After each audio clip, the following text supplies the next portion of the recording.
meeting. Calling this to order at 7. And we were, just as a heads up, we did do one site visit this afternoon at 4:30, and all of our board members present at the table were present for that walkthrough. So, can we get a roll call, please? Yes. Chair Rock. Present. And Chair Board Member Home Kaplan. Here. And Board Member Julian Lopez. Present. All right. And for the record, Holly Magical and Review Board Member Alan Sanders are absent by pre-arrangement. And also for the record, county staff that is present is Mark Fizer, who is presenting, Shelby Miller, who is also presenting, and myself, Jesse Waldman. And just for those of you, we have our newest green member, Julian Lopez. This is his first official meeting with us, so thank you for your... Thank you for having me. Isn't it great to have you? Yeah. Nice. All right, item number 3, determination of legal notice. Was proper notice been established for this meeting? Yes. Thank you. All right, we have the action minutes from our December 4th meeting. Do we have any corrections, Holm? All I'm going to stun everybody again and say that no, I don't have any comments to make at all. Julia? You go. Okay. I would like to actually change one thing on the call to order at the beginning. You said all review board members were present, and with the recent fluctuation of board membership, it'd be nice to have those names spelled out, please. So, Under one call to order, after the sites review, agenda items 99B, instead of saying all review boards members were present, if you can name us, just because we've had some rather recent fluctuation on the board. item 1. Yes. I apologize. Okay. Item 1. Yes. And I think that's everything I have. And then,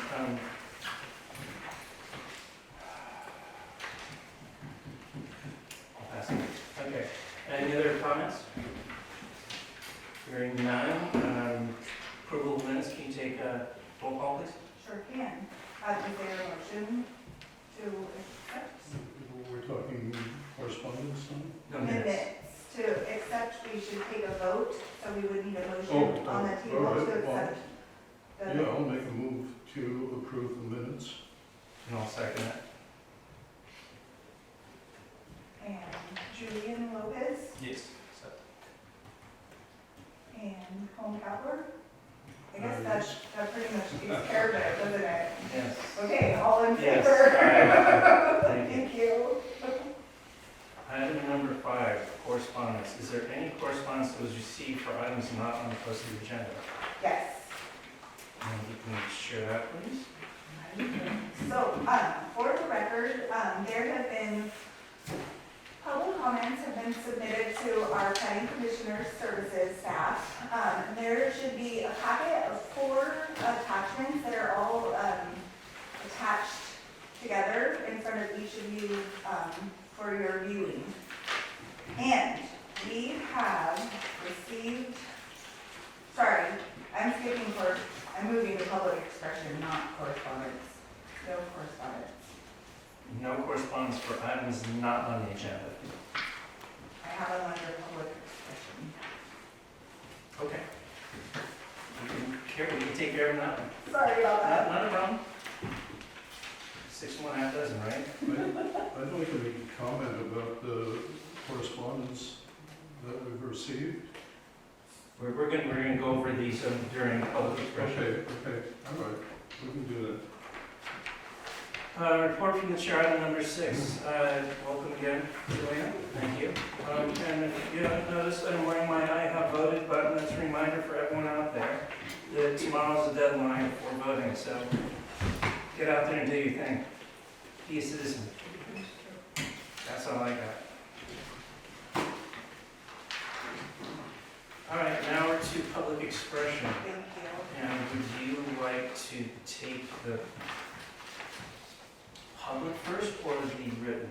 So the correspondence that we, I don't know what it is, I'm sorry, Planner Waldman our office received 4 letters of comment, and,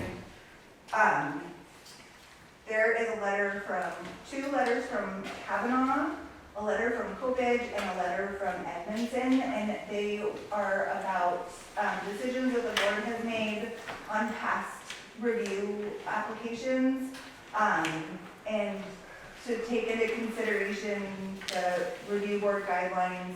And I did provide those copies. If you did not receive them in your packet that you received, you do have those available. Okay. Thank you. Now we're going to go to open time. So this is we request and respect participation on items not on tonight's agenda. Give me a second, let me go through it. I see your hand. Comments shall be limited to 3 minutes per person and not more than 10 minutes per subsequent agenda items so everyone can be heard. Public expression items are limited to matters under the jurisdiction of the review board that are not on today's meeting agenda, and items that were not previously considered by the review board. So, if you have a comment, please raise your hand and go up to the podium. Go ahead. State your name for the record and share your thoughts. Hello, my name is Ishmi Om. I'm here on behalf of MCCSD, the sewer district. We have a situation in our sewer district where we are operating our shoestring, and we are in the historical district, although none of our buildings are historical in nature, and they're not visible from town. What prompted me to come here is that we have 3 wooden garage doors that are completely failing and falling apart and need to be replaced. Wooden replacements will run us about $14,000 for the 3. I would like to replace them with vinyl or aluminum, and I would also like to potentially bypass the historical review process because that's expensive, slow, and should not, I believe, apply to the sewer district property. It's essential service, and it seems cumbersome and bureaucratic for repairs to be made. So my suggestion is that if you guys would be willing to put on the agenda for next month, one of you guys could put this on the agenda, that we would consider exempting the sewer district from historical review as long as it's not new construction and it's not visible from town. I think this would be a really good idea for our entire community because the sewer district is really running on a tight budget. And things like garage doors and even $750 permit fees not only cost dollars, they cost very limited staff time. The sewer district has very, very limited staff. And going through the motions to get approval to replace some garage doors feels like a waste of time for our small town. So if one of you guys would be willing, maybe put that on the agenda for next month, I think it'd be a great idea. Thank you. Any questions? Nope? Okay, thanks. Quick question for staff. For an agenda item like this to be put on the agenda, does there need to be an application or can that be something we do separately? So the board can ask for any item of their wishes to be on the agenda as a review matter from the board. Okay. I'll follow up with a call to you tomorrow. Could planning staff add a comment to the public's request? The waiver request to remove the parcel from the historical district would be an ordinance amendment. However, I feel staff believes that if a presentation was made to the Planning and Building Services of which doors, where on the site would be in question about whether they're exempt from the guidelines or not, with specific details, that that presentation could be prepared to bring to the board, but we would need specific information, a site plan, materials that are being requested, but to remove a parcel from Zone A would be a very different process. Okay. Yes, I'll follow up with a call tomorrow. Okay. Thank you. Anyone else for an item not on tonight's agenda? Mr. Kavanaugh, can you please come to the podium and state your name for the record, please? This is for an item not on the agenda. Right, I had sent in some correspondence, and I don't know if I should read it now, or because it's not about the barn on Lansing Streets, the decision was made, but this is more about the idea of historic preservation moving forward to other projects. Please. And did you state your name for the agenda? Yeah, John Kavanaugh. Thank you. So I'd like to share some general thoughts on issues raised at December's MHRB meeting, namely how we go about preserving the special character of Mendocino.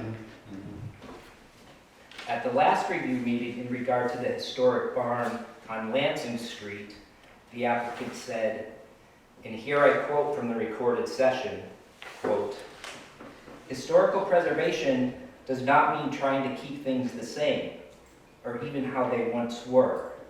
The idea of historic preservation is that remodels, new development, and changes that come to our town will be done in a style that is in harmony with and matches, to the best of our ability, a time period of the past.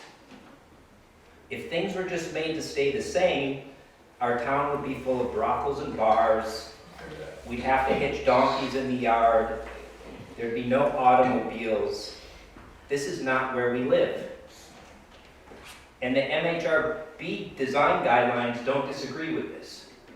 Quote, "It is not the intent of these guidelines to return the town to a bygone era," end quote. However, the guidelines also make clear that it is our responsibility to preserve and protect the special character and identity of Mendocino. And further, that the distinguishing historic qualities or character of a building, quote, "should not be destroyed," end quote. Simply renovating a structure to conform to other buildings around it, as was argued, is not enough. The guidelines clearly require every applicant to find ways to preserve the defining historic qualities and character of a structure. Following these guidelines will not force us back to bygone days. Retaining or reimagining barn doors on a town landmark that's always had barn doors does not equate to the return of brothels and donkeys. And merely matching to the style of surrounding buildings does not justify the destruction of core historic features that could be saved. Again, our goal is clear: to preserve and protect the special character and identity of Mendocino. Following through on fundamental guidelines that help us meet this goal does not obstruct progress. Rather, it makes room for the advent of new modern uses, even as it preserves and protects the special character of our village. Thank you. Thank you. And for the record, let's just make note that that was the exact email that Mr. Kavanaugh sent in earlier. Thank you.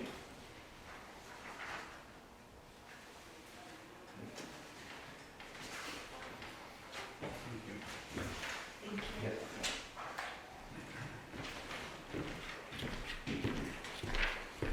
All right, anyone else wishing to make a comment on a non-agendized item this evening? Hearing none, we'll proceed to item number 8, which is consent calendar, of which we have none. Which brings us to our first public hearing item, 9A.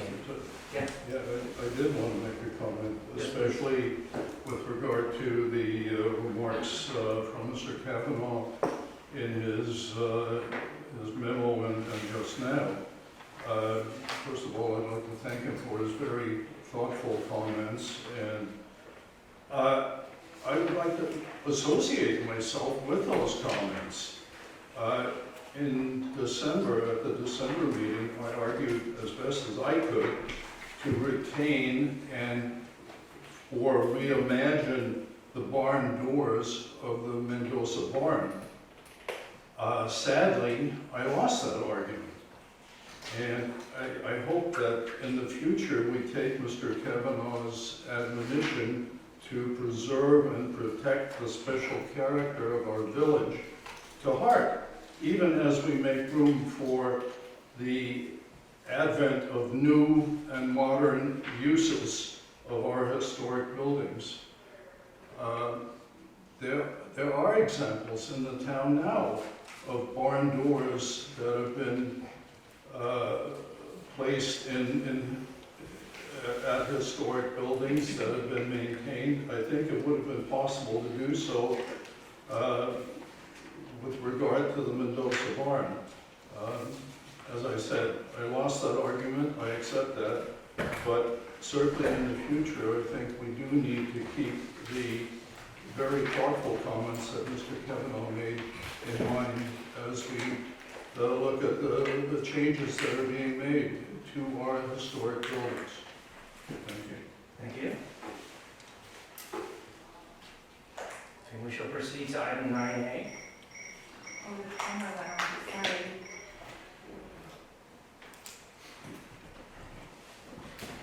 You good? Okay. So item 9A, case number HRB 2023-0008, ABC&J Investments. This is a request for minor alterations of existing structure. Actually, I'm not going to get into this. I'm going to turn this over to our newest planning member, Planner Shelby Norman, for some presentation of this. And we did visit the site at 4:30 this afternoon in the rain. Yeah. Hello, I'm Shelby Miller, and I am the planner of this project. As previously mentioned, the Mendocino Historic Review Board application for minor alterations is of an existing structure, and it includes replacing rotting wood posts on a balcony, widening ramps and walkways for improved ADA accessibility. And the project site is located at 45160 Main Street, which is a Category 4A historic resource. So the project includes replacing deteriorating wood posts on the western building, which is right. Yes. Oh, yeah. Right here. And so, and on the, and then, sorry, the paint and the materials would stay the same, and match the existing width that is currently, on the existing building. On building B, the applicant is requesting to replace a minimum of 72 inches of the wooden walkway from the sidewalk with concrete. And this replacement also involves widening and raising the walkway leading to the eastern building, and the ramp would include copper or stainless steel handrails. And additionally, the applicant requests removing the rear entry ramp and replacing it with with existing materials and the existing design. And some non-native plants would be also removed to widen the ramp. And I have included standard conditions of approval to the staff report, and on one additional condition is to ensure that the proposed handrails and railings must consist of copper or stainless steel materials. In addition, I did attach a memo to the staff report. Unfortunately, the original staff report that was released did not include the architectural drawings, but now it does. And that concludes my staff report. And available for questions. Thank you. You mentioned a minimum of 72 inches removed, so that's the amount that will be removed, correct? 72 inches of the wood? Yes. Okay. If approved as presented. Yeah, if it proves as presented. Great, thank you. Would the applicant is present?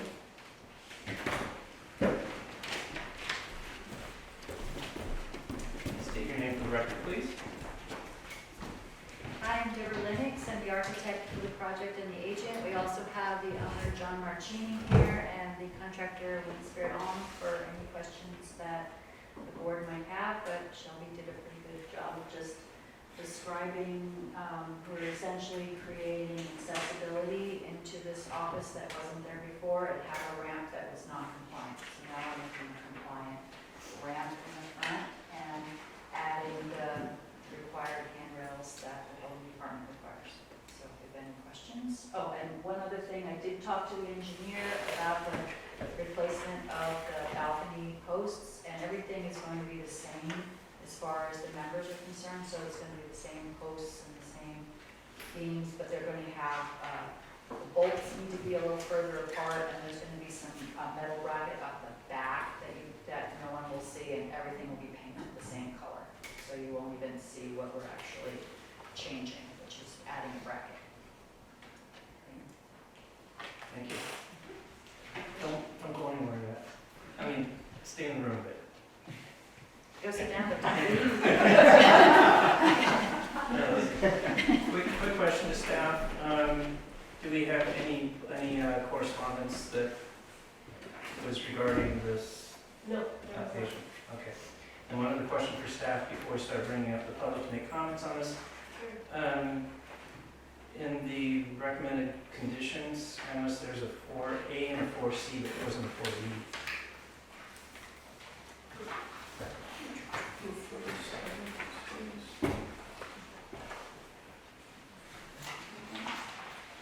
I wasn't sure if it was a way that it printed out or. Oh, interesting.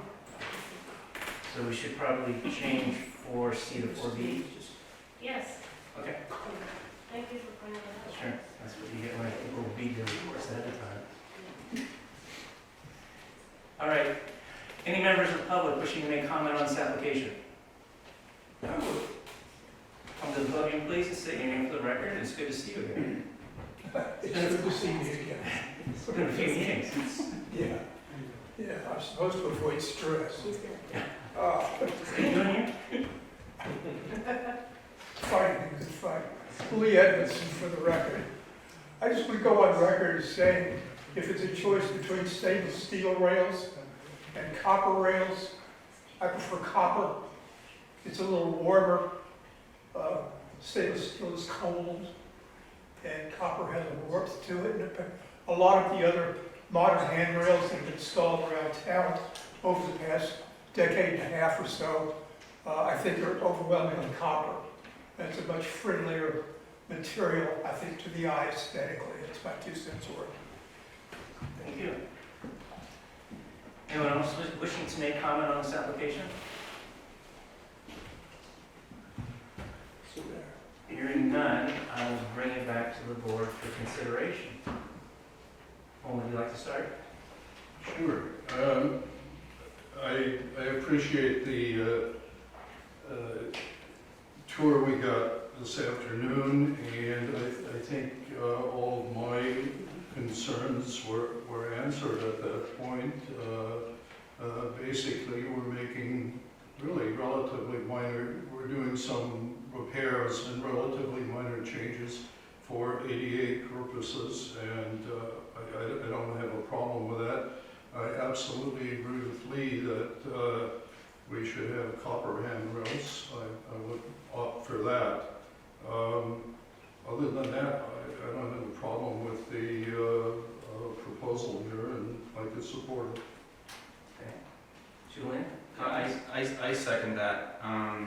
I agree with the copper railing being the better of the 2 options. I'm not opposed to concrete because the sidewalk is concrete right outside of the building.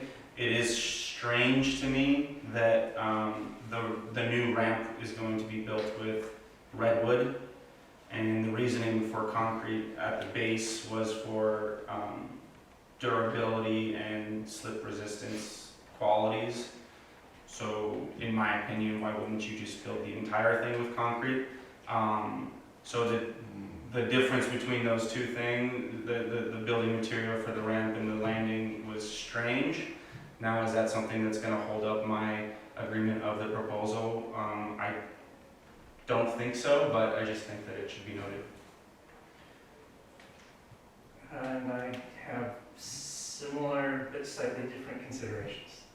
Copper sounds great, there's already currently an existing copper rail on one side of the building, so making them match, another building has wood rails that are painted, so I do like the feel of copper. However, addressing the ramp in concrete, I too was kind of puzzled where we were told that by the builder and the owner that the concrete was there for slip resistance, but the ramp itself would be wood. So why would you want to put wood on a slope surface? And frankly, there aren't a whole lot of wood sidewalks left in town. So rather than going all concrete, I would rather see, if the feeling is that the wood ramp can be, the slope ramp can be wood, why wouldn't we just do wood throughout? And actually, I guess I'm asking the architect or the agent or the owner, would that be conceivable to dish the concrete and just go wood the whole way around? If the wood's viable for the slope surface. Deborah Lennox, the architect for the project, we had the same conversation actually. So the thing about the review board is that I have typically over the years noticed a tendency to prefer wood to concrete. But then when you get to, we just replaced a completely rotten wooden walkway in front of my office, and it just rots really fast. So as far as in front of this particular building, especially in this quadrant right here, the drainage comes in. So there's a really wet area here, whereas under the ramp itself, we're doing a detail where we're doing like a wooden retaining wall to hold the dirt back and then give a little space underneath it. We're even excavating a little bit here, so we're going to give it that air that it needs underneath it. And we would either do that, or if we went concrete all the way, I just thought that the review board, the town in general, is trying to hold on to some of the wooden walkways. So we're trying to hold on to the wood because the ramp is up out of the dirt, but once you get down into the dirt with the sidewalks, it can just match the sidewalk that's already there. So that's why we decided to go to concrete at the landing. Well, the landing was always going to be concrete, but we talked about doing the ramp in concrete, and I thought y'all didn't like that. So that's why we kept it wood. How could we re-engineer the area to be concrete to be wood? You have to excavate underneath it all, and then there's a drainage issue, which maybe John could address on that one corner. I think there's, the drainage kind of all collects there. So as far as if we excavated from the ramp forward, we might be making a pond underneath there rather than encouraging it to move forward and get to the gutter. So there's some drainage issues going on right at the sidewalk. But we're not going to be solving the drainage issues by putting down impermeable concrete. Well, we did previously do concrete here, so the little bit of concrete coming in from the sidewalk was exactly for that reason, and I wasn't part of that when you put the concrete in the first time. It was because of the drainage, and so we were just continuing I've done a lot of ramps where you land and you're on a concrete ramp. You do wood steps to a concrete landing, so that's pretty much what we did. And then rather than go back to wood, back to concrete, we just continue the concrete around. So I don't think that John's married to the idea of having this part of concrete, but we prefer it. Would John like to speak on that? If you'd like to come up, I'd be happy to. Yes, please. It's your project, right? You're the one signing the checks. Well, with the assistance of Wind Spirit and Deborah for sure. John Marchini, I'm the property owner at 45160 Main Street. And in all honesty, I am not opposed if you would prefer to see, where am I at? So I want to make sure that I'm pointing in the right direction. Kind of right here. I mean, if you guys would prefer that this landing and this 72 inches of walkway stay wood, that's okay. I was just thinking that since the curb here is concrete, the accessibility, especially ADA accessibility to come in, you're coming off concrete, you're turning on concrete. As Deborah said, concrete kind of landings are generally found at the bottom of ramps, at the bottom of steps. So I just thought that was a really nice, clean flow. And in all honesty, we made the ramp wood because we felt that your board would prefer to see wood. I guess from previous meetings or kind of previous perspectives of keeping wood walkways in Mendocino. Okay, so honestly, if you would prefer that the 72 inches remain wood and you would prefer that this landing remain wood, I really don't have any other I don't have any argument to that other than just the durability and just the flow coming into that ramp. That's the only thing I was thinking. Thank you. Oh, I for one prefer wood all the way, and I thought that the concrete was an ADA requirement for the landing. If it isn't, then why don't we go with woods for the ramp and the landing and all of the areas that are wood now? Can you shed some light on the ADA requirements for what a landing needs to be, or like what does it need to be made from? No, it doesn't actually have a specific material, but it does say slip resistant. It has to be slip resistant. And I feel like concrete is most slip resistant for, especially in that area. If we were walking on that area earlier and it was very, very wet and it was kind of slippery. But you guys approve wood ramps to be not slip resistant, so there's no difference between a concrete landing and a wood landing? Technically? My thought was that same process is if you can make a surface that is a sloping surface, slip resistant, then I think you could probably figure out how to do if it was wet. There's a railing, by the way, on the sloping part, and there's no railing on the flat. So the slip resistant, you have to put down some kind of strips that are, little strips on the wooden ramp and have it not be slippery. But you at least have a handrail also. Also, if you may I know. I can step back. I think you have to come to the podium. Is Yeah. it time for public comment? Before you step away, John, I'm sorry that I didn't ask this earlier. Could you please spell your last name? Yes, it's Marchini. Marchini. Thank you. This is unusual, but we have a small crowd, so please. I'm just going to real quickly throw in wood. If you lay wood where the grain is going across rather than straight, if you put the grain straight, that's what creates the slipperiness. The grain of the wood, if it's across the stairways or across the ramp, slipperiness becomes virtually non-existent. If you notice about the old wooden sidewalks around town that still exist, they're all across the grain rather than with the grain.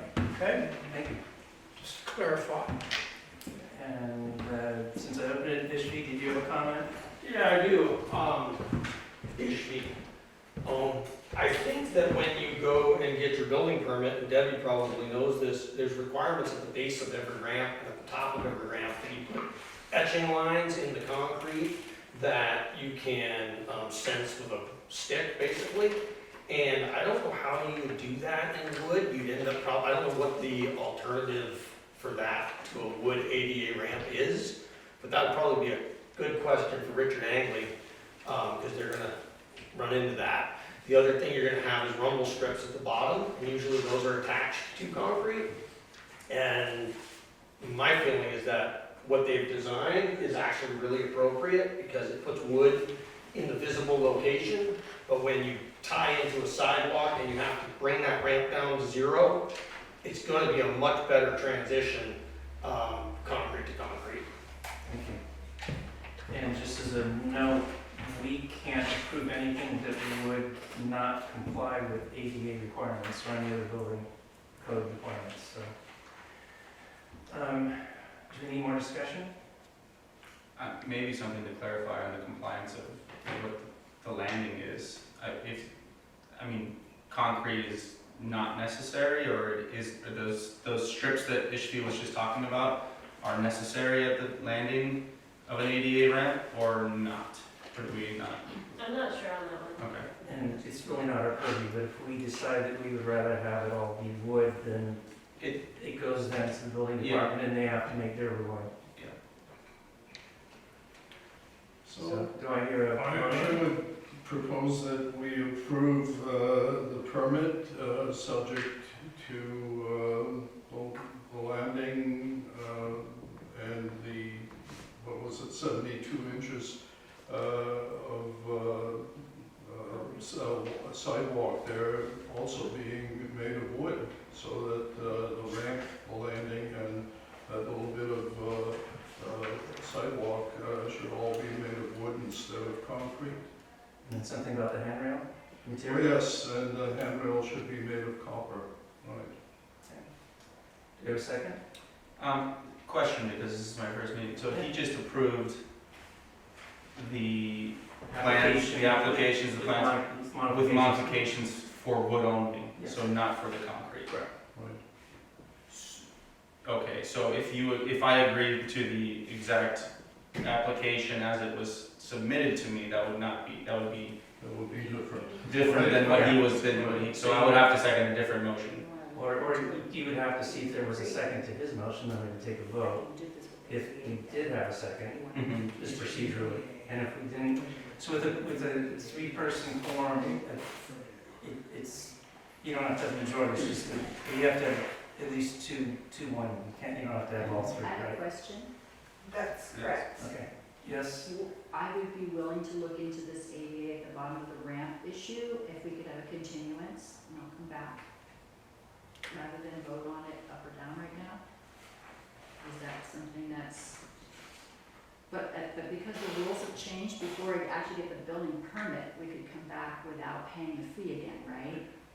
I think the way we set up recently is that Can we make if it? an applicant's application is approved, but it hits a snag down the line, then they can come back with changes without a new application back to the design review board, correct? We do, Chair, or Planner Walden, we do have what is it called? It's a minor exterior alterations directive that we would bring back without having to reapply. Okay, so, I withdraw. so if we made, so one put forward a motion, and if there's a second, and it passes, and the building official says, no, can't do it that way, then they would do a minor modification, come back to us without additional charge. Yes. Okay. Thanks. Good? Yes. Would the applicant like to make a comment? Well, but then at that point, if the building department says it has to be concrete per ADA, Then our hands are tied, and that's what it's gonna be. then we can just move forward without having to come back in front of this board, right? Because you guys have made that determination.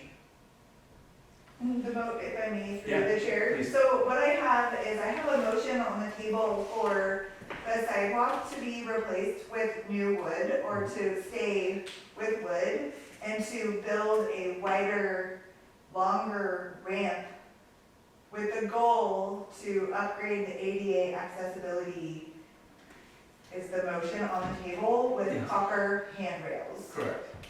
The request is to approve, or the request is for a concrete sidewalk, Mhm. removing the wood. And so, as if it was approved today for all wood, and it was cleared by the building department, Good. we're good. But if the building department says concrete is needed here, here, and here, they would have to come back with an exterior minor alteration at no fee. And so it'd just be a time delay, as opposed to right now saying that we could continue it, which would be another time delay. Similarly. Yes. they could also, if I may, Mhm. they could also go ahead and apply for their building permit with the building division and get a review and bring that back at that date continued. So if we made this motion that it all be wood and that the building department says that sounds fine, then they can go ahead and proceed. Yes. Otherwise, we can either continue it or it comes back if the building department says not. Okay. I will second Holmes' motion. Okay. So roll call vote, please. Before we do roll call vote, what I have on the table is that condition number 4, recommended condition number 4, C shall be 4B, Yes.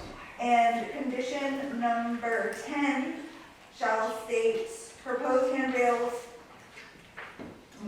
and railing must consist of copper and strike the word stainless steel material or Correct. stainless steel. And then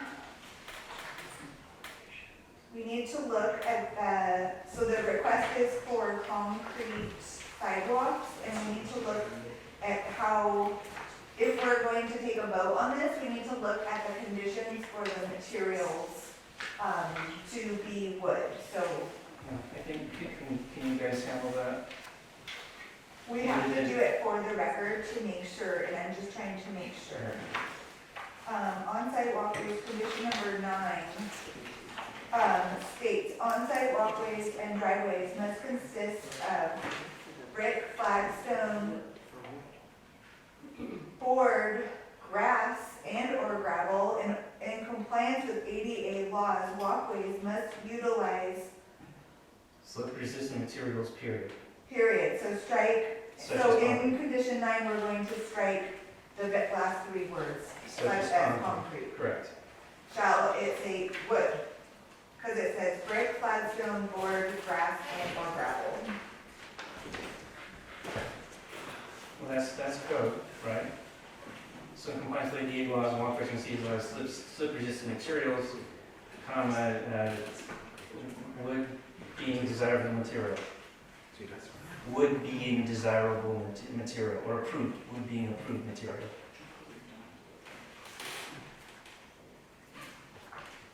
Thank you.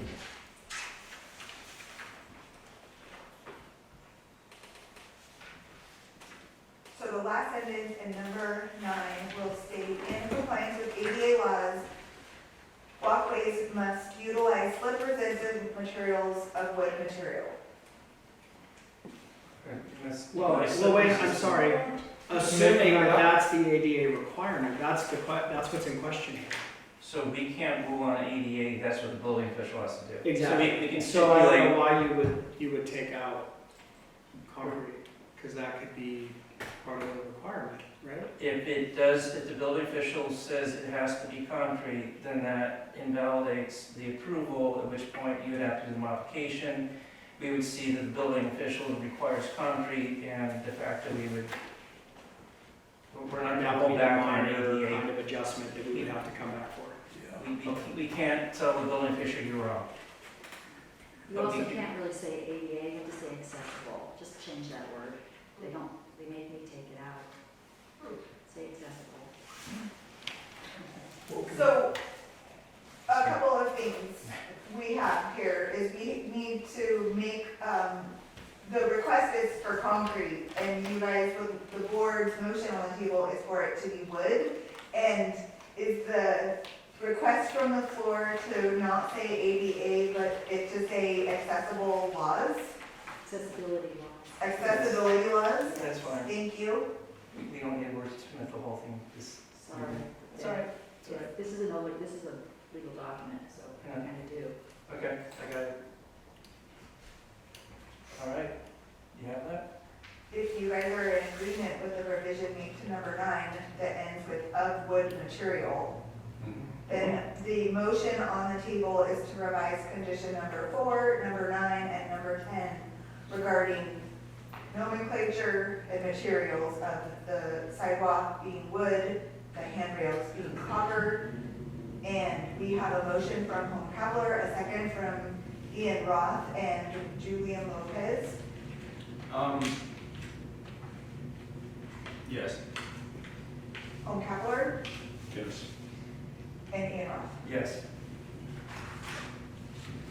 Okay, so, for the record, we will send out an action notice with the revised changes, and an immaterial proposal, could come into our office, and we'll present that at the next available board meeting. So we can apply for the building permit in the meantime? I And would, then get that redone? yes, and find out what that determination is.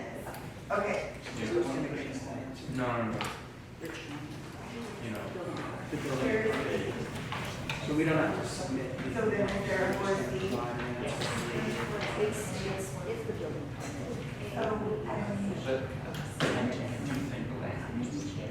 Now we have to submit some sort of release.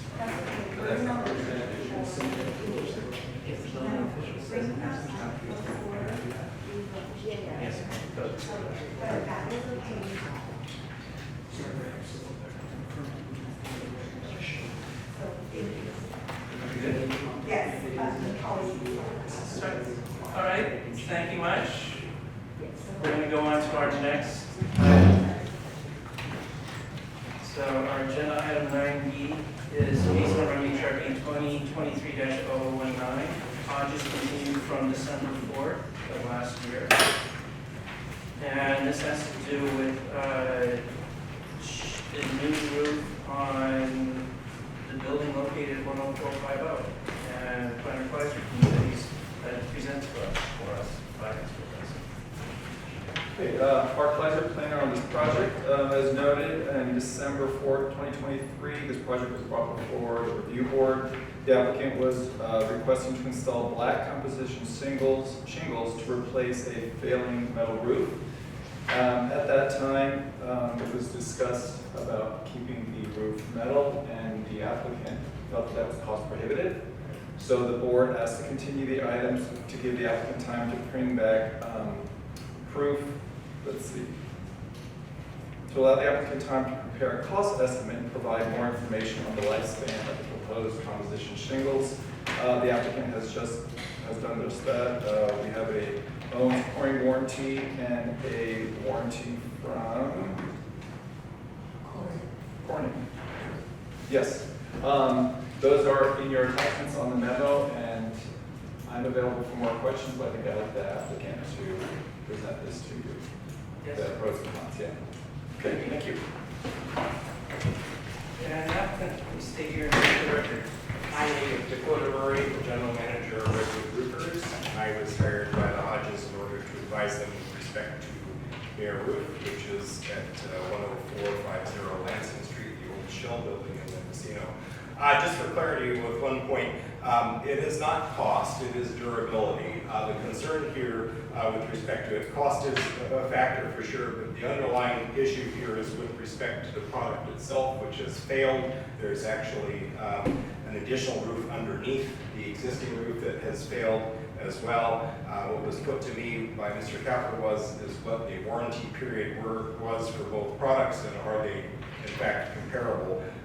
As provided to you all with respect to the warranty for both products, due to the location of this roof in the marine environment, the concept of an exposed fastener system would have a lifespan of approximately 20 years and would require annual maintenance such as rinsing, washing, and things of that nature on the metal roofing here, whereas the product, the Owens Corning Duration Max, in any color, we presented black as black and around town. The client is completely willing to go with any color of composition shingle, just as long as they don't find themselves in the same situation as prior with respect to the failed metal roof.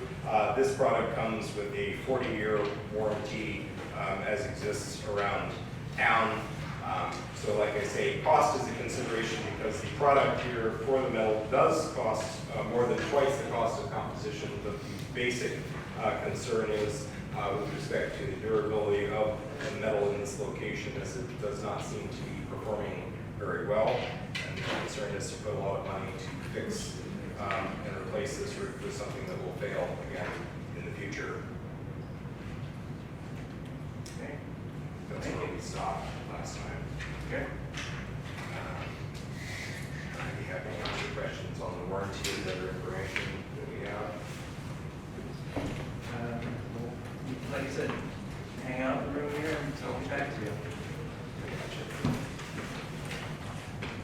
So at this point, I'm going to ask if there's any correspondence or telephone calls that have been received related to this item.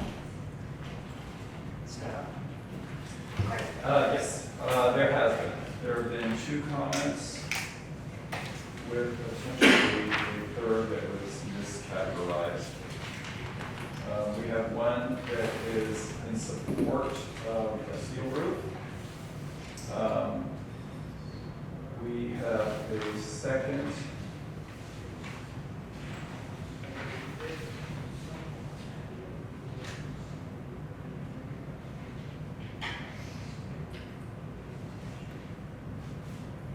that is also in support of the steel roof. And then we have a third that speaks to support of the steel roof as well. So 3 different correspondence in support of the steel roof. Correct.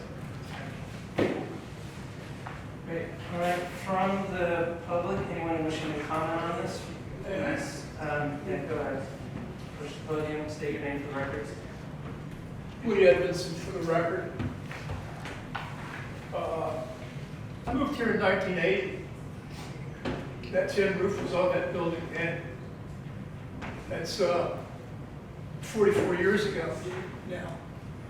So, and I read the warranty, and the warranty seems to have at least as long as, and perhaps as long as, caveat to it. I don't think there's anything to be said in terms of the durability of materials. I read one comment that came in from a fellow at Albion who has a tin roof, and he's 1,500 feet from the ocean. Well, this building's farther away from the ocean than that. So I think the saltwater element is not as salient, pardon the pun, as might be described. But I sent in comments and they got miscategorized. And if you would look at my comments that I sent in, this memorandum, Jesse Wallman. If you flip that, oh, excuse me, I lied. It's an email to Jocelyn Gonzalez Thies. If you flip that page, what you'll have is a very extensive article from the Beacon written by the Kelly House on the historicity of tin roofs within the town. If you go on,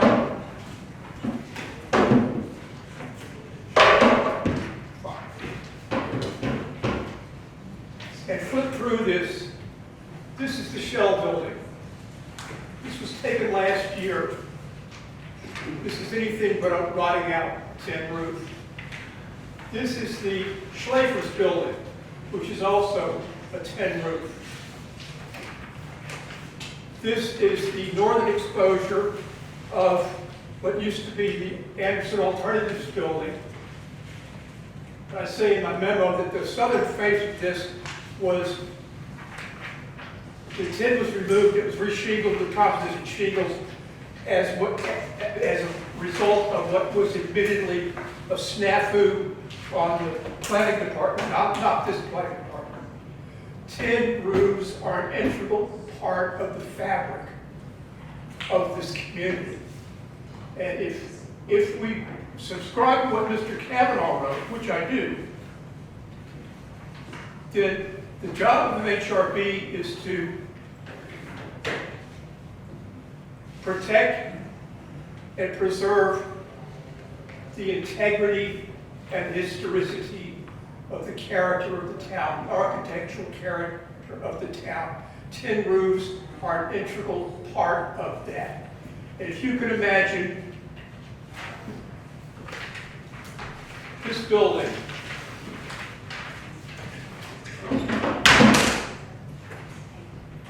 very fast. This building, sorry to tell you, with a black composition roof on it, instead of being replaced with tin, I just had a carport roof out at my place replaced with tin. It's a durable material that lasts for a long time. It can be treated, painted, as we all know. I think it's incumbent upon this board to preserve and protect the architectural integrity and the architectural character of the town. And I think in order to do that, with all due respect, I would want you to deny this application and instruct the applicant to come back with a application to replace the tin roof with a tin roof. Thank you. I'm sorry. May I? Actually, I'm going to do public expression, Okay. and we'll come back, because I'm sure we're going to have questions for you as well, so. Please state your name for the record.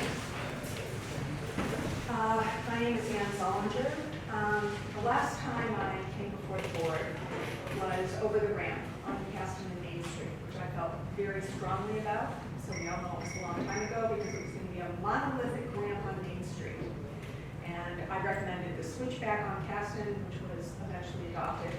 And the reason for that handicap ramp was because the county got sued because somebody fell off the cliff. I was a resident of Mendocino for 7 years. I currently live in Albion, and I'm not a guy, I'm a girl. And I'm a licensed architect. I've been an architect for 35 years. And I have recently replaced a steel roof. And in full disclosure, Ms. Waldman is my planner who was super helpful during this.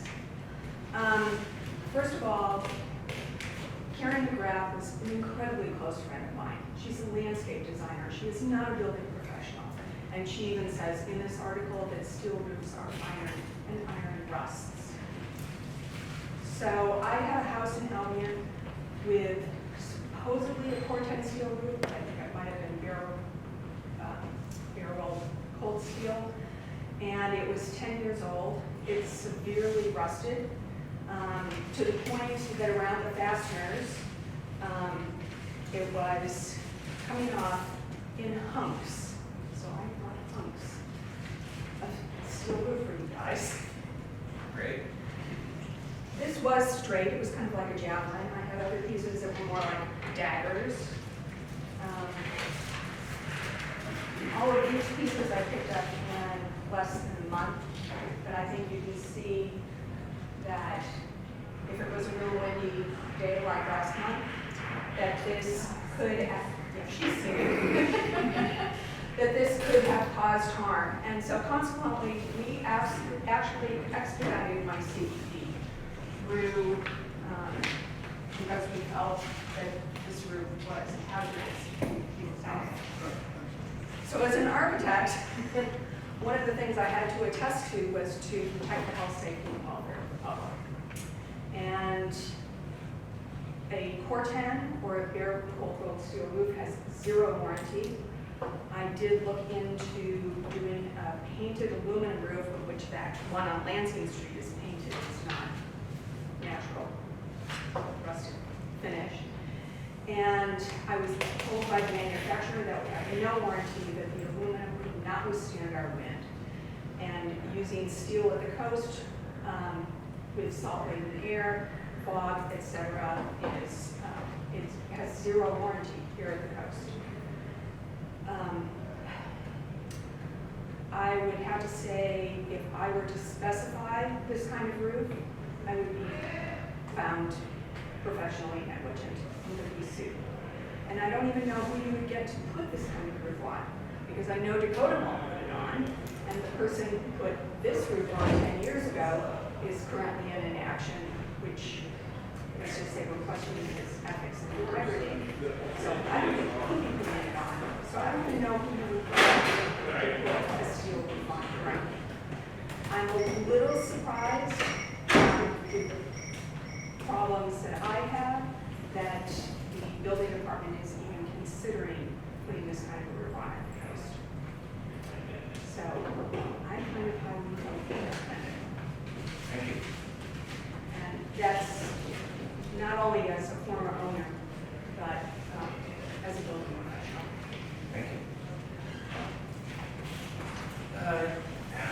Mr. Ohm.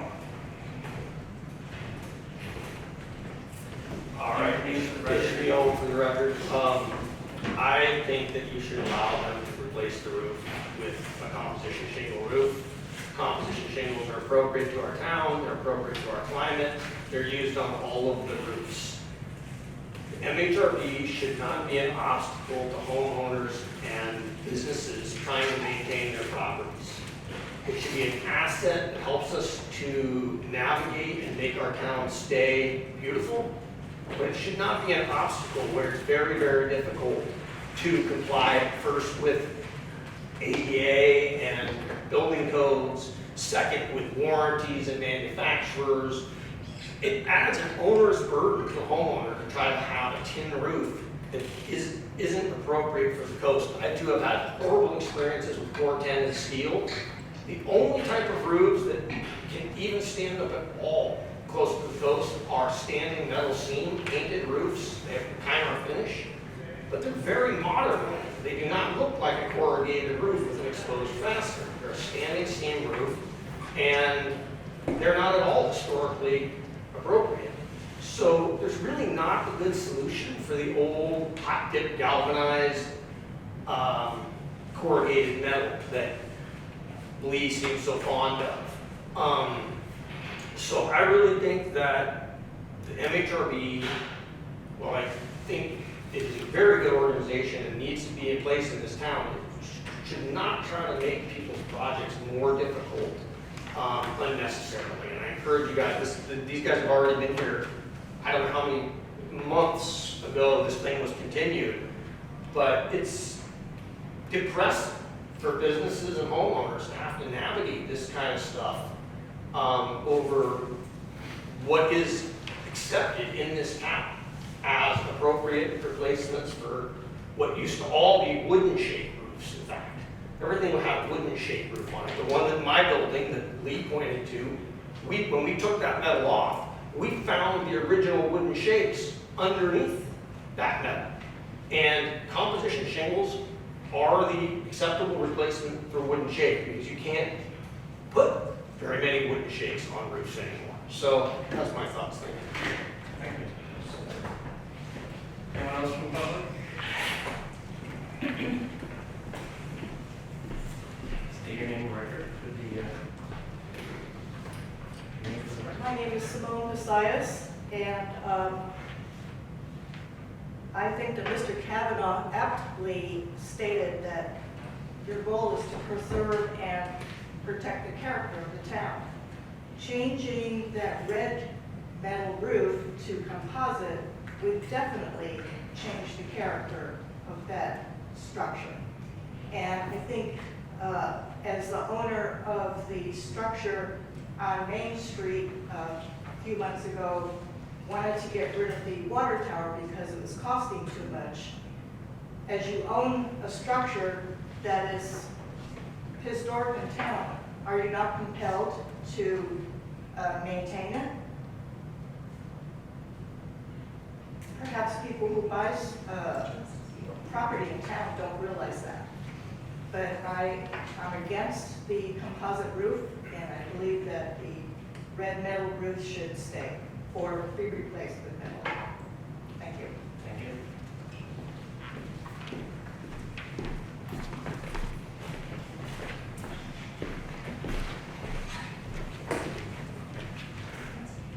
My name's John Kavanaugh, and it should come as no surprise that I think the roof on this landmark provides a tangible link to our community's historical and cultural past. Just as a thatched roof in England does, just as the tin roof on Monticello, just as the slate and shaped roof on the Haas Lilienthal house. You know, it'd be absurd to go to those places and say, hey, well, these composite shingles are cheaper and will last longer. Yeah? This is a ludicrous argument.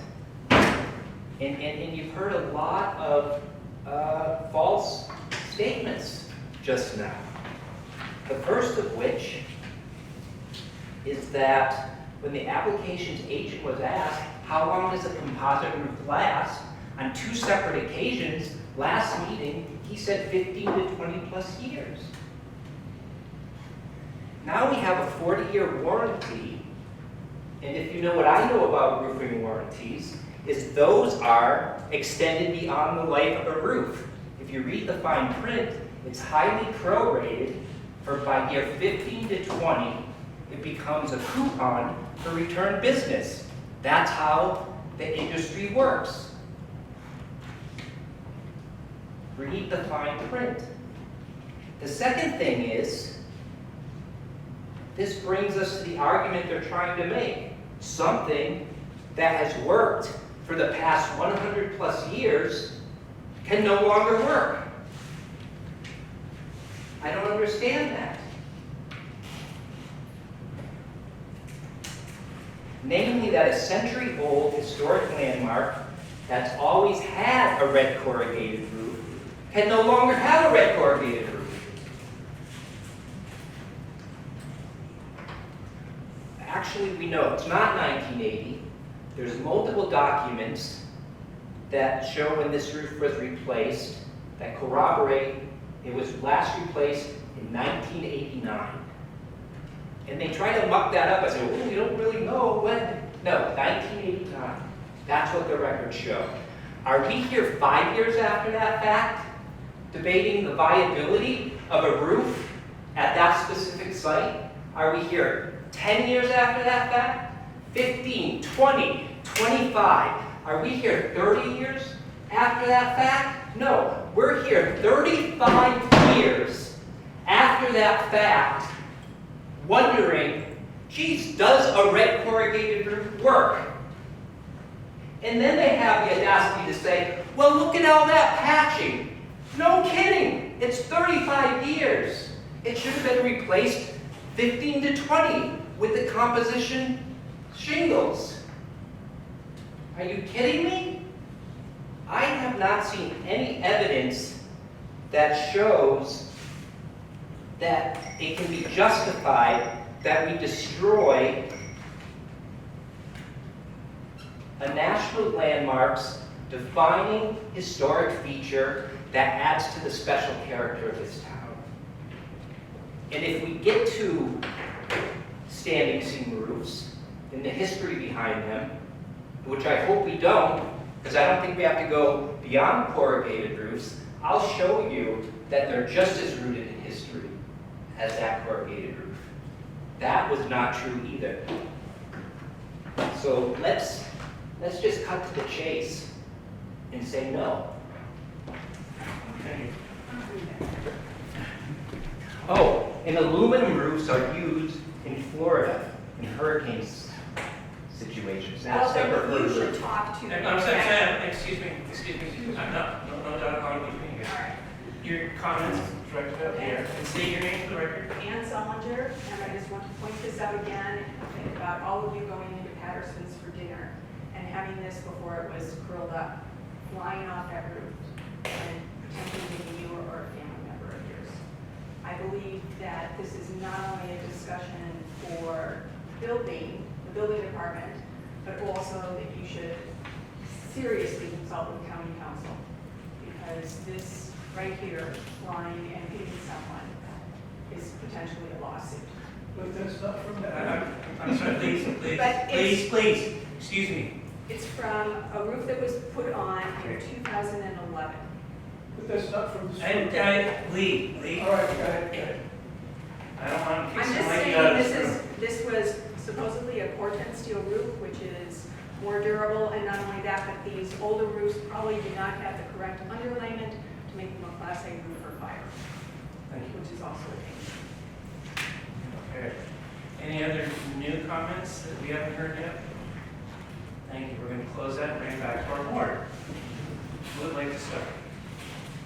Well, I'd actually like to ask a question of the applicant. Yes. So, All right, you as well. Please.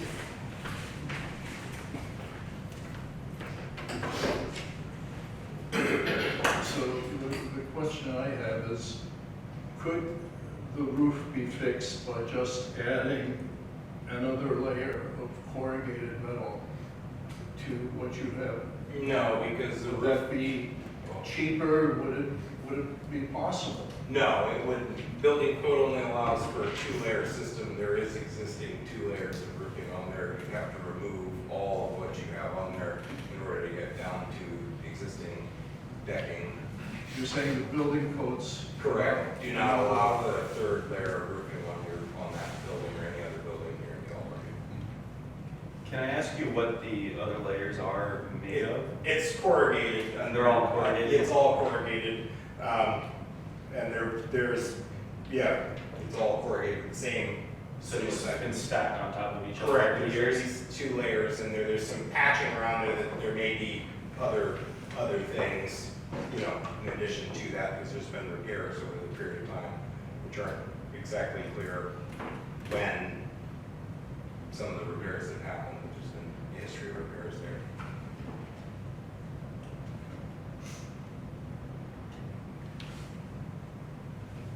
More thoughts? Move to strike, or are we voting yet, or? I get my chance. Okay, Except the chair gets to wait. go ahead. Usually takes the last stab.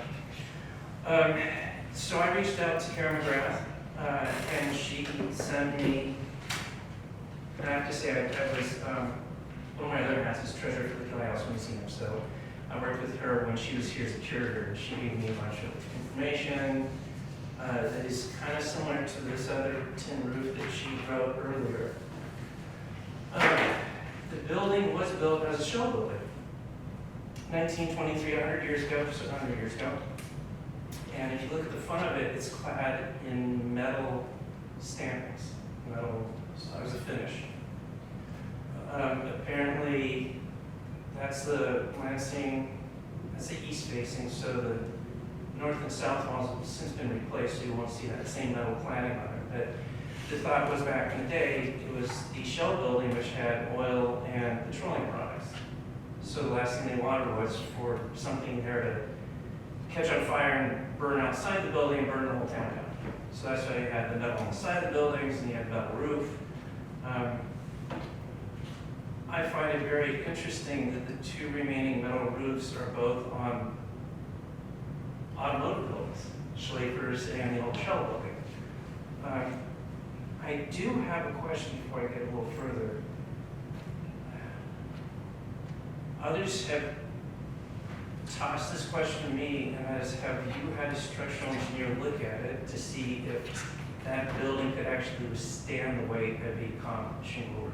No, and that would be that's a serious, obvious engineering concern for sure. It could all be moved at the fact that this is not structurally sound or the addition of composition shingles. But obviously, first question of whether it would be allowable before anyone got an engineer in there to look at it would be where our first move is. But yes, it may be stuck as is just due to the shear in the walls and such as that.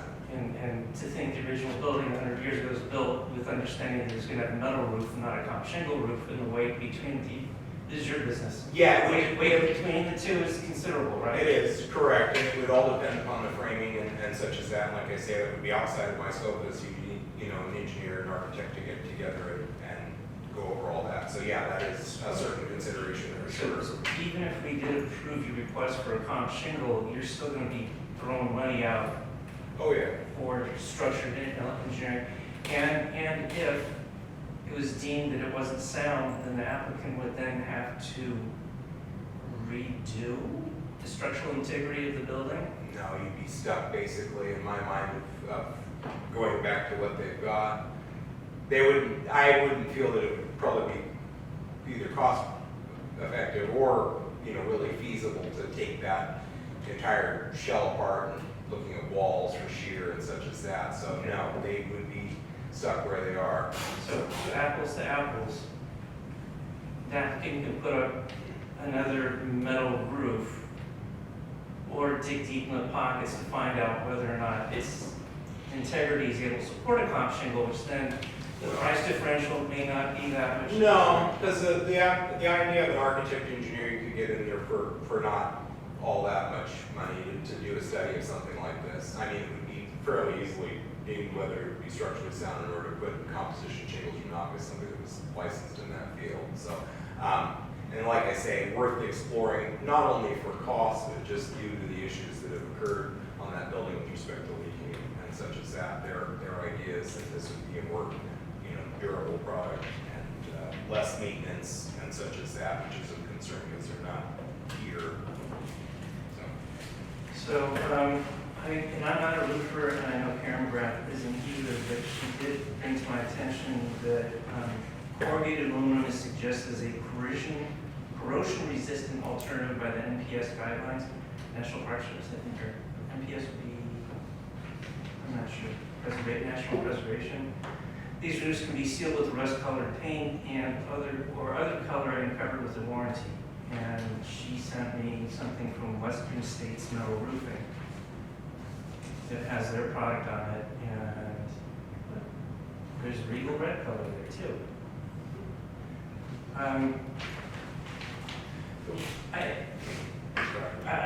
Part of there was something that was brought up about the cost of it. There is something in our code that basically says if you buy an historical building, it's your responsibility to maintain that historical building, and that is spelled out in the town's code. So,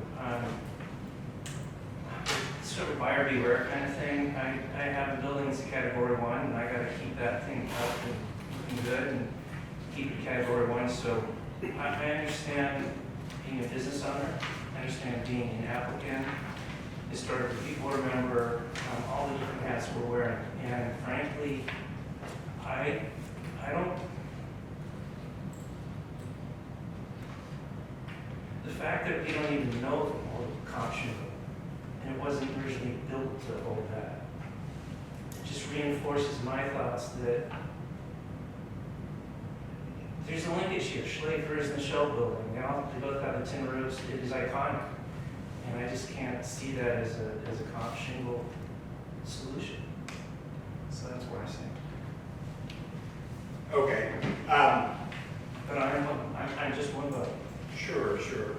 And like I say, part of the issue with respect to this is just the exposed fastener system. The fact that these are got a neoprene fastener in there, and those fasteners eat out, so that the roofs do tend to leak. Back in the day, it was a horse barn or a carport up Little Lake Road several miles. It's less of a concern versus when you have they've got 2 food establishments in there, and there is water coming in to both of those areas there. So that's the concern with respect to their tenants and the property and things of that nature, folks that are attempting to run businesses in these locations. They've had a lot of problems this last winter. Unfortunately, yes, buyer beware. They did purchase this building and did get an inspection. The inspection stated that this roof was in fine serviceable condition, and there was no issues, and it had years left on it. Obviously, as we saw it, unfortunately, we don't have the pictures of it. There's large patches. The roof, actively leaked the first winter that they bought it.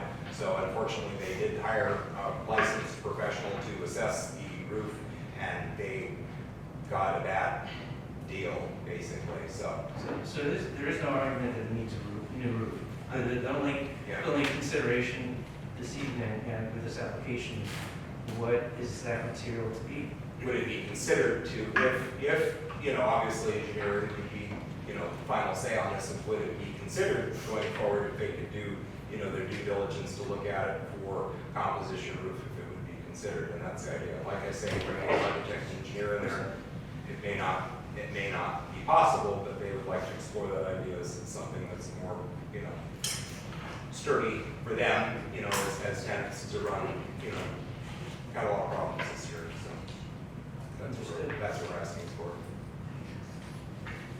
Any further questions on that? Thank you. Thank you. So, do we have a motion? Or is there more discussion? No, I mean, to me, this is a category 1 building. It's one of the few buildings in town with a corrugated galvanized roof. As I've mentioned before, we're a historical review board, and consequently it's incumbent on us to retain the historical architecture of the town to the extent that that's possible. And in view of the historic nature of the building and the roof, I find it hard to agree to a replacement with the composition shingles. So, I mean, I don't know. Shouldn't you want to be thinking about whether you really want to be on this board? You know, being on this board and having this first meeting, this does seem like quite a large kind of change to the town if we were to change that roof. You know, I think that the issues that are happening to that building, and like you alluded to, that the reason why it was metal in the first place was because it was holding petroleum products and it was dangerous. It no longer is a gas station, and it hasn't been for quite some time. And you know, I believe that the shingles should be allowed to be put onto the building, mainly just because the fact is, you know, a reliable roof is necessary, and the 40-year guarantee on this roof is something to look at. And you know, in the 21st century, we have the product to be able to put that on there. The color is another scenario. It's a bright color, it's the shell colors, right? That's why they painted it red.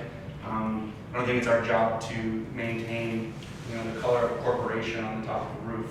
That's the kind of first thing that struck me when I was brought this. So I'm in favor of changing. I don't know if you guys want to strike a motion, but that's where I sit. Is there a motion on the table?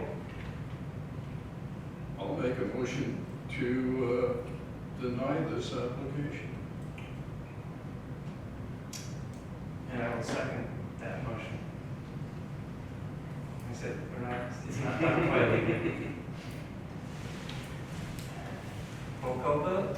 Roll call vote to deny the request of MHRD 230019 to not allow for the change of the roof to a black comp shingle. And roll call Julia Lopez. No. Home Kepler. Yes. And Chair Ross. Yes. So the motion is approved to deny 2-1. Thank you. Thank you for your time. All right. So we're going on to our agenda item number 10, which is matters from board members. So do you have a topic to report or directions provided to staff?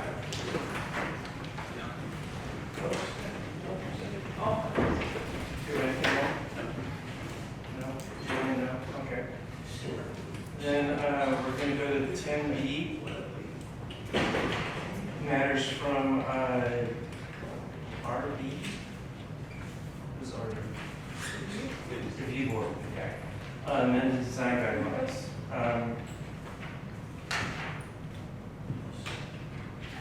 Isn't this? Is this matters from staff? If I may, through the chair. Yes, please. So in October of 2023, one of our previous review board members who was present and on board at that time, they asked for staff to bring back the process. They asked staff to bring back 3 different items, and so these 3 memorandums under matters from the review board are in response to those requests from our previous board member.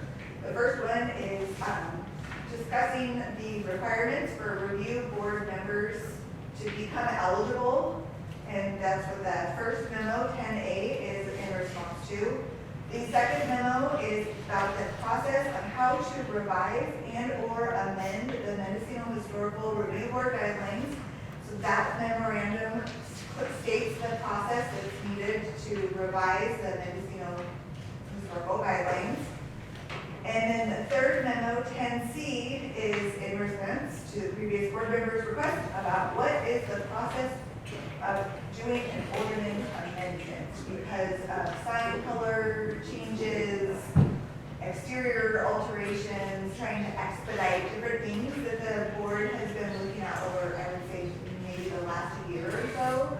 And the response that staff has given many times is that would require an update to the LCP, the local coastal program, and also it would require an zoning ordinance amendment. Can I actually make a quick pause? Yes. Let's take these one at a time. Okay.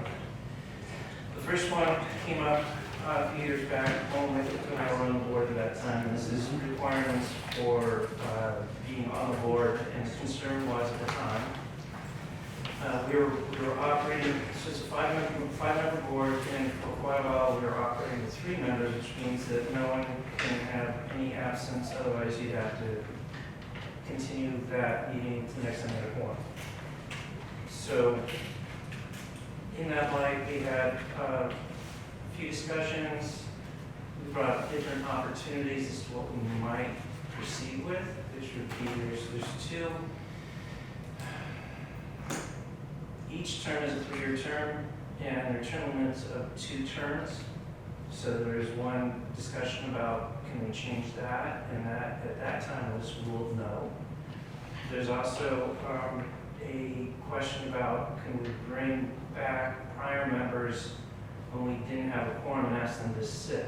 And I think that that was, the board approved that.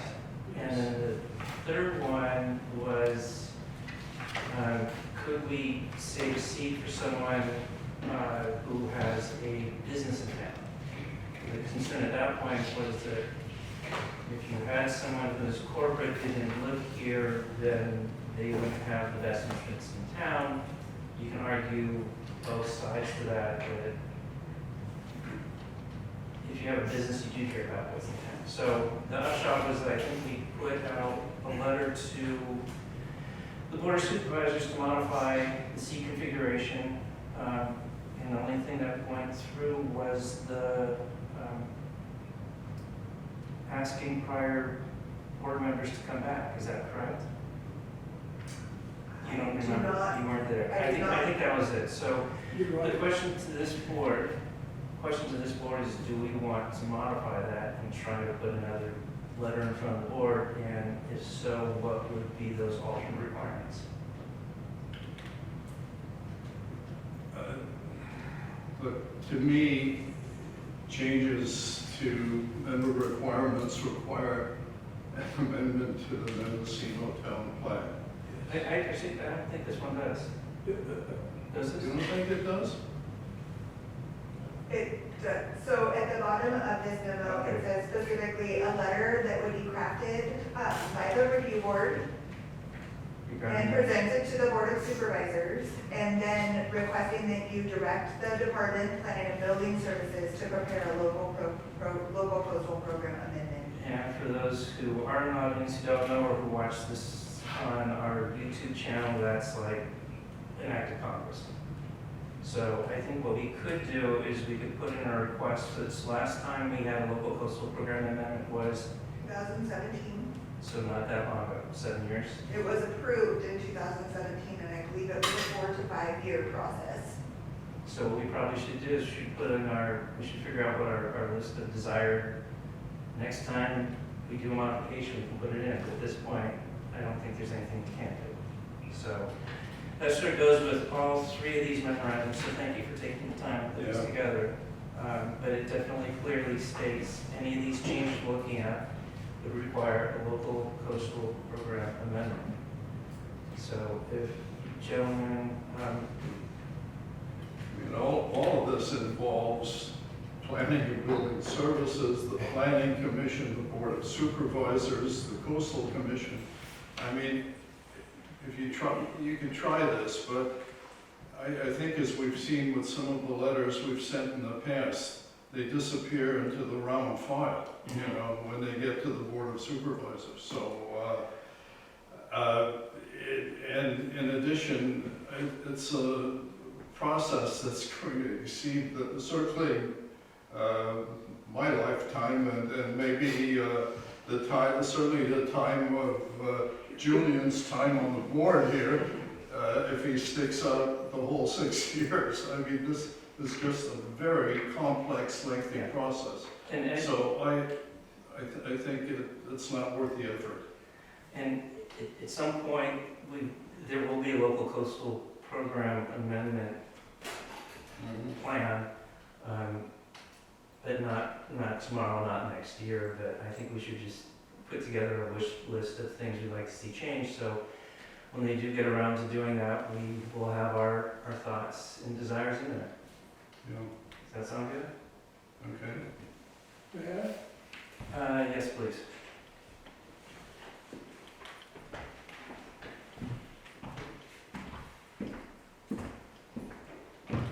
Oh, Lord, the King this time. Lee Edmondson. The Coastal Commission has a mechanism. It's called the de minimis amendment.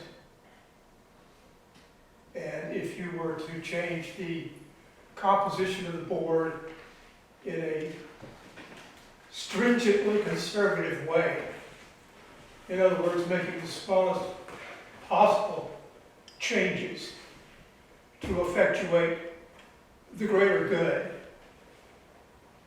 I think you could convince the Planning Commission and Ted Williams and 2 other supervisors to forward it to the Coastal Commission as a de minimis amendment. De minimis meaning negligible change. I'm going to expand on these remarks.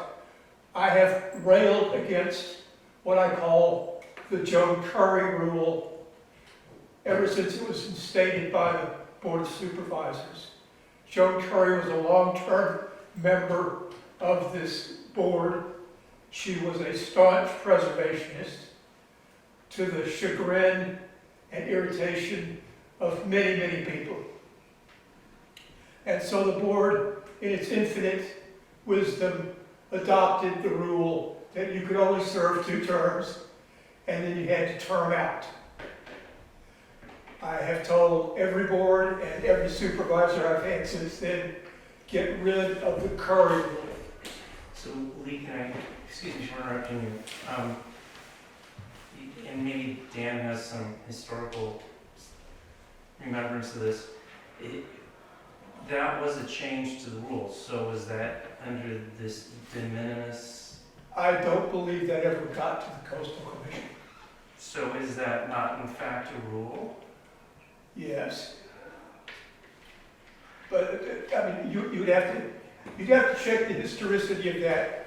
But if it did pass Coastal Commission muster, it certainly didn't pass Coastal Commission muster in the regular review process and updating of the town plan.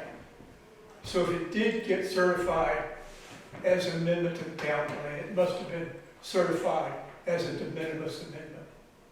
Thank you. Logically. May I have another second or so? Yeah. I was on a citizens advisory committee for 3 years at the behest of then Supervisor David Colfax. And we were looking at a municipal advisory committee for this town. And we met for over 2 years.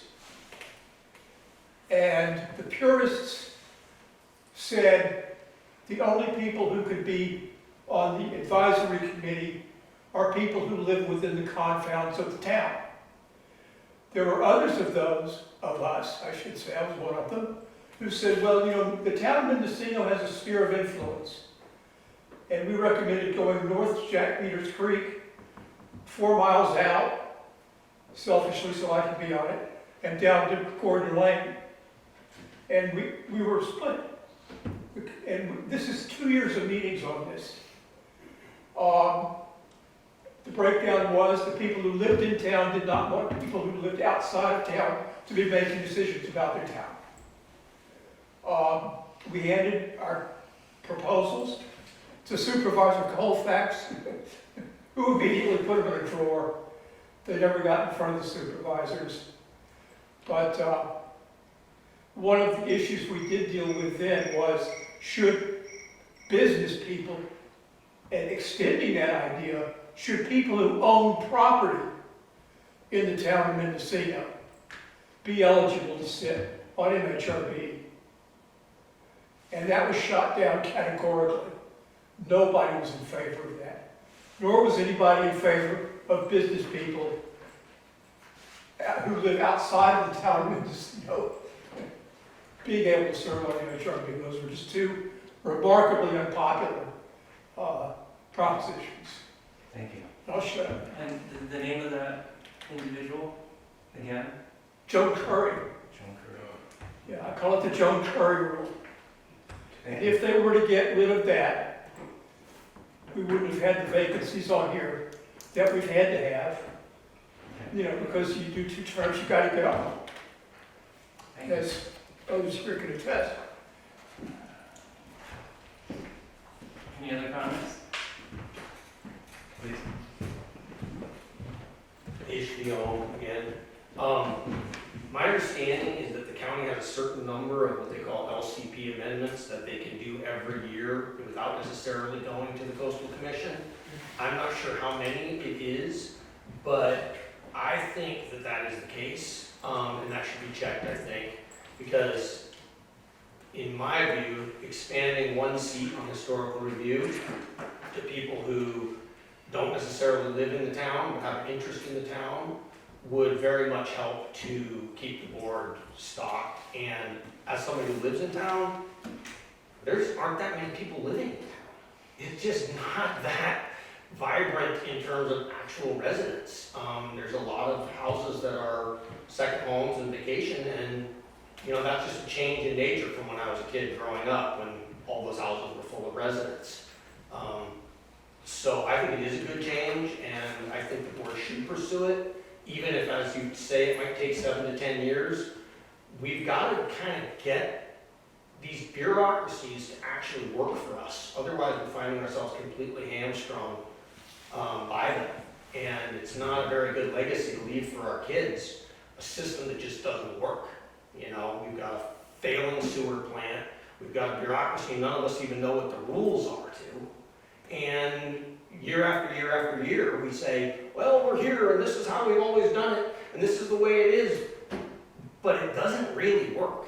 And our town is getting less and less vibrant, as Mendocino Hotel was a clear sense. It's, you know, that was a really happening business years ago. So I encourage you guys to push these kind of balls forward, make those guys work for us, and try to get this sorted out so we can have a full board. You know, you got a contentious thing about roofs in front of you guys tonight, and there's only 3 people on the board making that decision.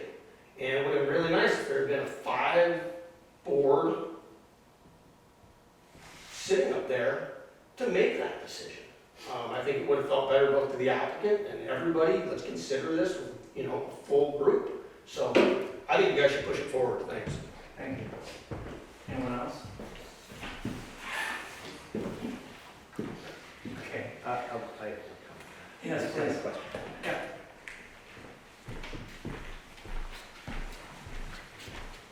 John Kavanaugh, I'm just interested in hearing how many applicants deep Board Member Lopez's seat was, because I was kind of interested, and I know someone else was interested, and I don't know how many applicants, but I heard Board Member Saunders say, like, he knew someone, and there were 4 people you were considering for that board. That would be a good question.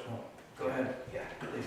Oh, So I'm just wondering, sort of. I'm just wondering how much, So, how big the bench is and how much the problem So is today. I will tell you that the problem's going to rear its ugly head Okay, really yeah. soon, because Holm and I are going to be turned out in a matter of months. Oh, I see. Okay. So there will be 2 seats coming out, and both of us will serve Yeah, out yeah. full term. I don't disagree with anything that's been said. I was just wondering what the extent of the problem was behind what I could see. Yeah, thanks. If I may, Yes. through the chair. Please. So, there are copies of this memorandum for the review board requirements available on the table up there. And there is a specific process that has gone through the clerk of the board. The board members have applied. They've actually gone through the process to apply to be on the review board through a different department than planning and building services. And I believe that this memo is supposed to say, and there's a link on this, so it is online. It says the clerk of the board, and they will be able to say whether it's a qualification, and they would be able to answer, if they're able to answer your questions about the number of applications and the requirements, and they are the deciding factor rather than planning and building services. So I strongly recommend visiting the clerk of the board website for those questions. And it ultimately goes to the board of supervisors for determination as to who fills the seat, and typically it's more home rule, so the District 5 supervisor tends to make that decision, gets to make that in deference to other local decisions for each of the other supervisors. So currently it's Ted Williams, and I would give him a holler and follow this process if you're interested.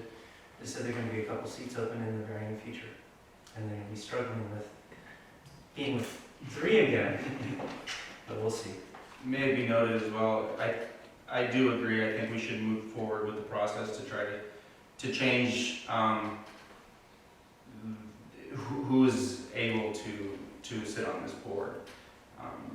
Having lived here for 8 years and seeing the change in town and the vibrancy, a lot of it has been built up by the businesses in town, and I think that they have a stake to maintain the quality of what this town brings, the product basically. So it's kind of, yeah, it needs to be thought of, and I think that a board member that is a business member in town will bring a positive influence to this board. It's one vote, that's why we have the ability to vote, and we have a board of 5, and I think that, or if we increase the board with that person, whoever that may be, let everybody be heard, you know. We all have a stake in this town, and we all need to be, we all need to have a voice. So just to shun those people out that feed the people in town, that live here, that employ the people in town, I think it needs to be done. So whatever that takes, if it takes 6 years, it needs to start now. So can I request of staff without putting, I don't need a whole memorandum, just a quick, I'd be interested to find out how the term limit came about, as in, did it go through the full LCP process, or was there some sort of shortcut? And I saw in the corner of my eye, Planner Wallman, that when Lee Evanson was saying about the limited number of LCP amendments, you kind of were nodding your head. So if we can get clarification, I guess what we're looking for to see is how did the term limits come into play? Did it go through the regular process? Was there some sort of shortcut they could do? And do we have that ability to take another shortcut to do something today rather than before home leaves us permanently? Right. Does that make sense? Good luck. If I may, through the chair. Mm-hmm. Here are 2 questions on the table for staff. Mhm. And one is, what is the process for the de minimis amendment through the Coastal Commission? And staff will have to get back to you on that. So I will be getting back to you on that. The request for the Curry rule, as we sit in the Curry room, I will have to get back to you on when and how the Curry, and what the Curry rule is. Term limits. To find out how that came to Yes. be. And then, so I'll have to get back to you on those two items. And then Ishvi Ohm, as a member of the public, stated he's under the impression that we have a limited number of LCPs per year. And zoning ordinance amendments per year, and we are, I believe it is 4 per year of each. And I believe that we are out until at least 2027 based on past. And I bring this up as you laugh, and I bring it up because Well, can we just keep digging into the future and just grab another one off the table for 2028?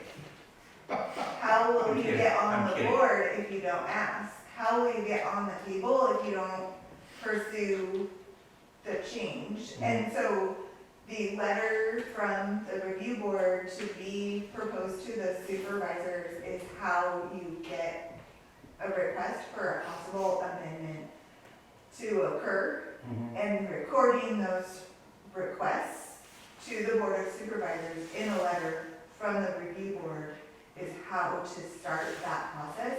Which we did about 3 years ago. Yeah.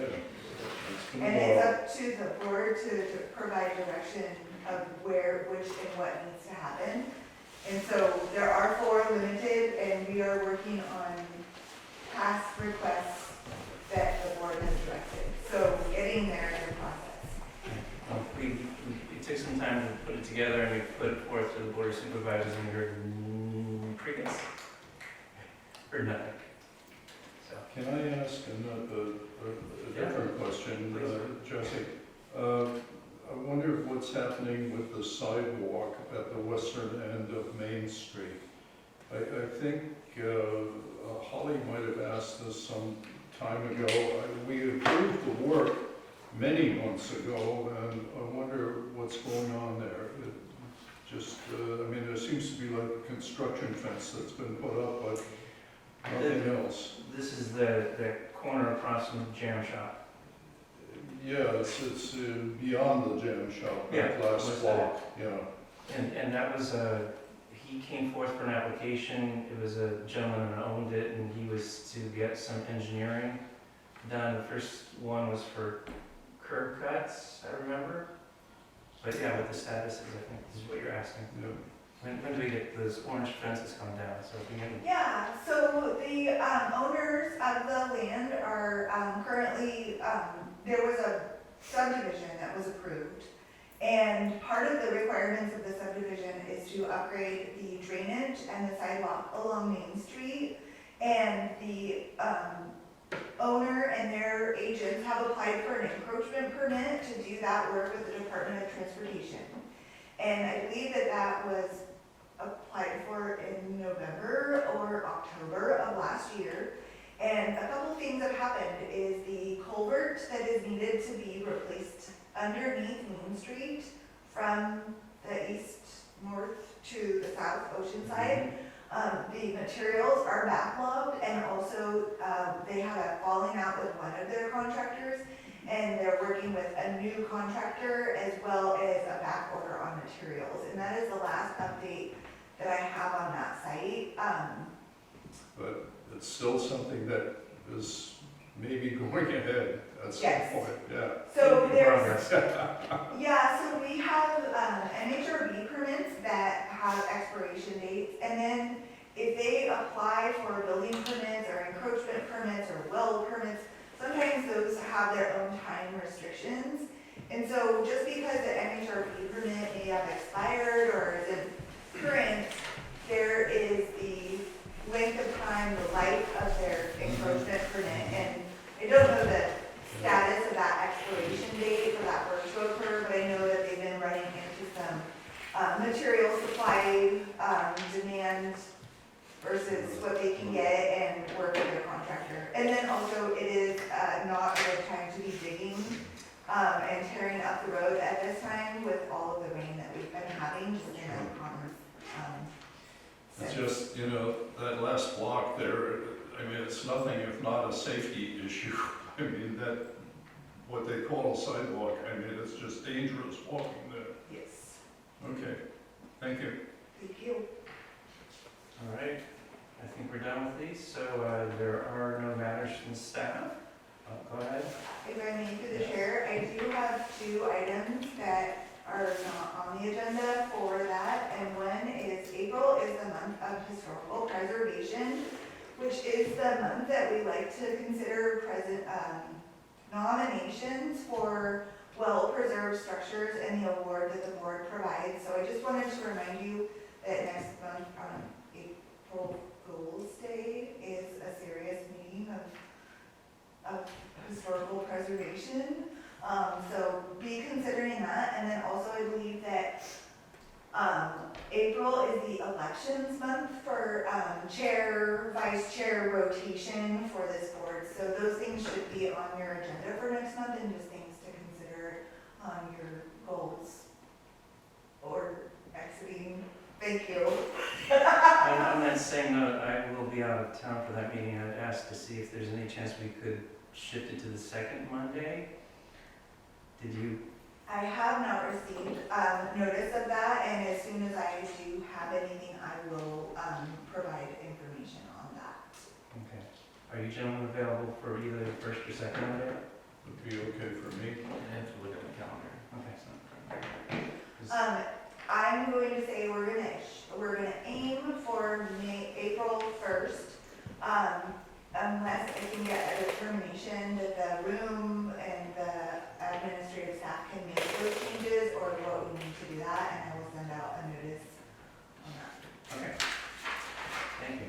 Anything further? No, thank you.